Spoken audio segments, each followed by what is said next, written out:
Scouting is meant to be fun, but sometimes the stress of planning, leading, and managing activities can take all the fun out of it. But what if you could reduce stress and focus more on enjoying the experience? Well, let's talk about that.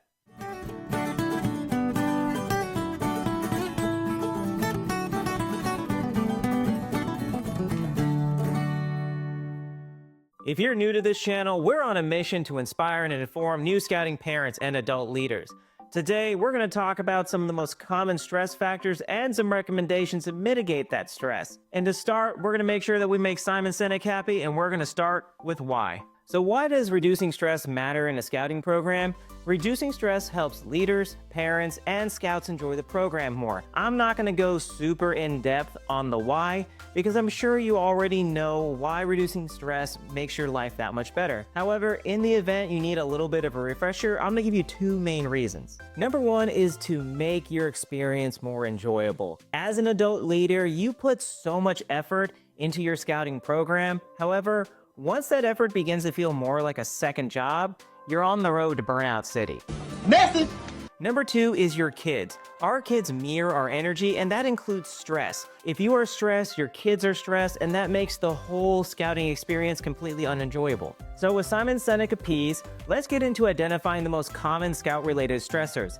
And yes, I do mean scout-related, because there are a ton of life stressors, but this isn't that sort of channel. But with that, let's get started. Number one is leader burnout, and the most common cause is too much responsibility on too few personnel. In a previous video, I talked about how supporting a volunteer is necessary to have a gray, blue, and gold.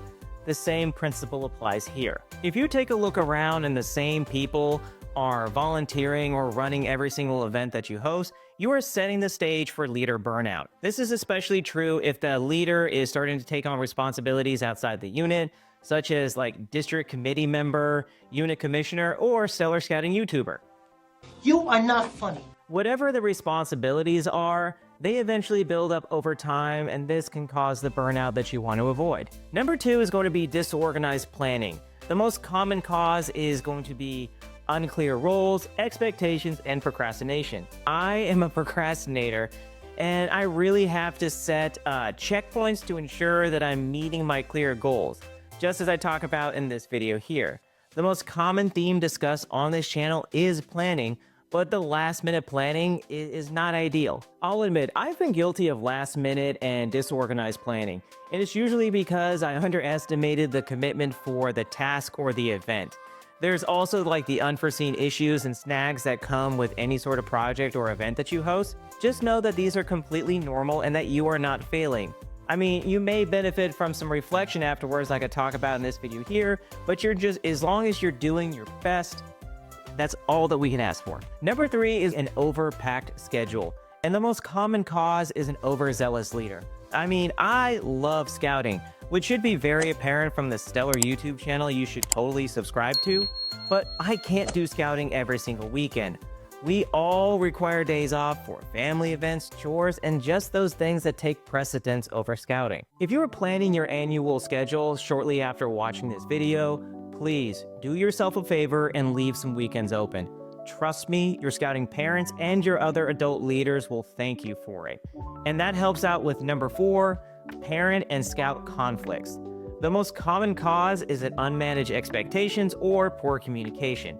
A majority of issues that I've seen in the past with parents stem from them not understanding what the program is all about, having expectations that weren't clearly defined by the leaders or the members of the committee, and just not understanding what is going on with their kid. Parents come into all the different scouting levels with these preconceived notions about what is expected of them and what their children are going to be doing. It can be really frustrating for a brand new parent to come in and believe, for example, that their kid is doing everything that is necessary to gain rank, but then they find out that they haven't been told about the homework that they should be doing, and then their kid misses out on an advancement or award, and then the parent is frustrated because they don't feel like the leaders are communicating. But now that we've talked about the most common scout-related stressors, let's get into the recommendations about how you can mitigate some of this stress.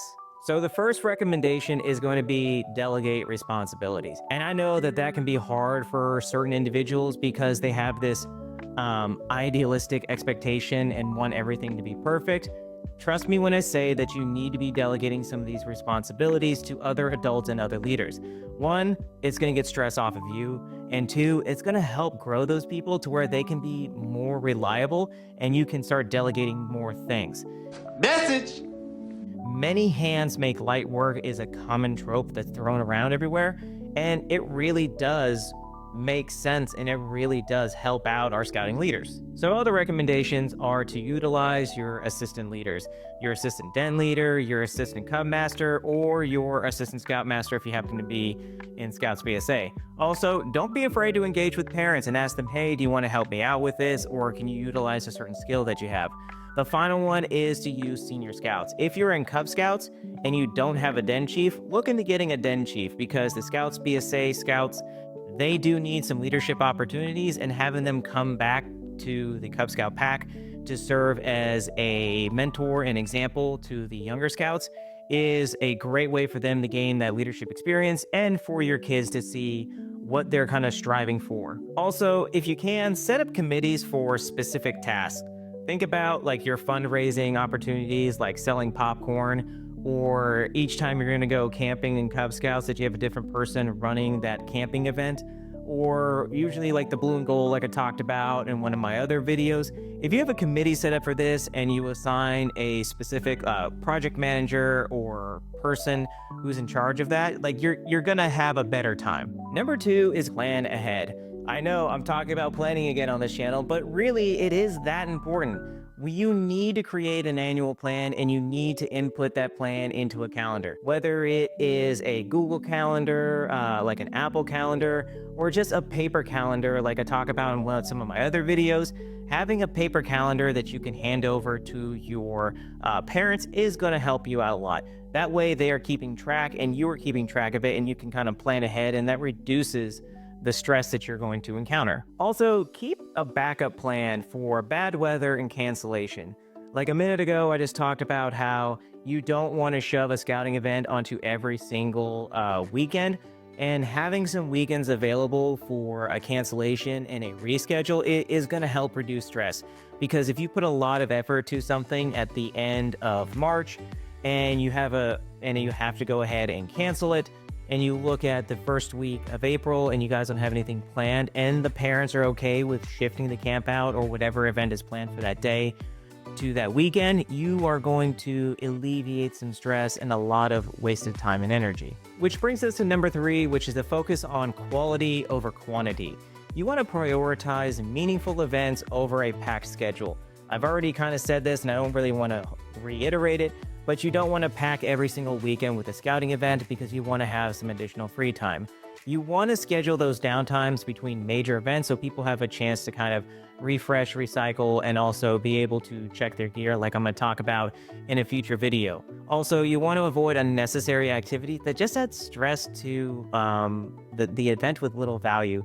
You don't need to do a specific arts and crafts thing if you're on a camp out. If you don't have time for it, you don't have to shove that in there. Save it for a different day and just be perfectly okay with getting rid of it. We're halfway through the list, but I have to pay some bills really quickly, so please stay tuned for the next 30 seconds. And begin. We're on a mission to inspire and inform new scouting parents and adult leaders, but first we have to reach them. Please share this video with all of your scouting friends. Also, check out our Amazon affiliate links down below, and you can help support us at no additional cost to you. All you have to do is click and then buy your normal order of Flintstones chewable vitamins, and we get support for this channel. Good job, everybody. Finally, make sure you do all that great YouTube stuff, and with that, back to the video. See, I told you. Number 4 is to use the resources from the BSA and other scouting leaders. You want to follow official BSA guidelines and training to avoid reinventing the wheel. Use pre-made program guides and online forums for different ideas. Like we here at the Roaming Scouter do try to provide you guys with inspiration and information, but we can't provide you everything that is already out there on Google. So if you're thinking about having a campfire and you want to have a campfire itinerary, highly recommend that you go onto Google and type it into the search engine, and I guarantee you'll find something that you'll like or something that was even better than what you were thinking about.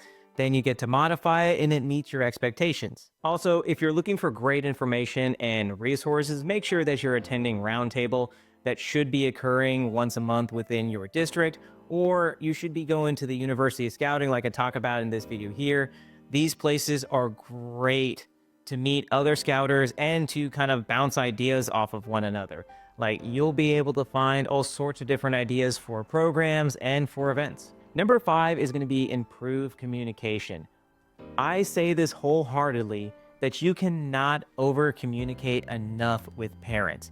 You want to make sure that your parents are updated through things like email, text message, and social media platforms. This allows the greatest chance for them to receive your message and kind of mitigate that whole, well, I didn't know that the campout was here, or what time that we were supposed to be showing up to this specific event. You also want to set clear expectations for participation and responsibilities. I talk about in this video here why your unit wants to have a unit policy letter, and this really hits the nail on the head for this one. You want to outline your responsibilities and the expectations of participation by the scout and by the parent, so that way the parents can't say, hey, I didn't know that this was an expectation. Better yet, if you have the parents sign that document, not necessarily like to throw it back in their face, but at least you can say, hey, you know, we did talk about this in the past. You acknowledged and you said you didn't have any questions. Like, is there anything that you were unclear on? And that can help you kind of diffuse some of the different things that you might run into. Number 6 really applies to Scouts BSA, and that is to encourage scout-led programs. Remember that Scouts BSA is meant to be a youth-led, parent-guided program. And if you are doing all the planning for your scouts and Scouts BSA, you're putting undue stress on you, because your job is not to do that. Your job is to make sure that they don't harm themselves and that they're kind of on the right track. Remember, Scouts is supposed to be a safe place to fail, and if you're doing it all for them, they don't learn those life lessons from the failure. Make sure that you're training your youth leaders to handle responsibilities and reduce adult micromanagement to promote independence. And number 7 is to take care of yourself as a leader. Set boundaries to avoid burnout. You do not need to volunteer for every single opportunity that is presented in front of you. You are not responsible for running every single event for your unit. Just make sure you recognize that. Take breaks and encourage others to step up. That way they can develop those skills and you avoid burnout. Remember, it's okay to say no to extra commitments. The only thing I don't want you to say no to is liking and subscribing to this video. Please, if you've enjoyed this video, please do all that great YouTube stuff down below. With that, I've been Matt with the Roaming Scouter, and I'll see you out there.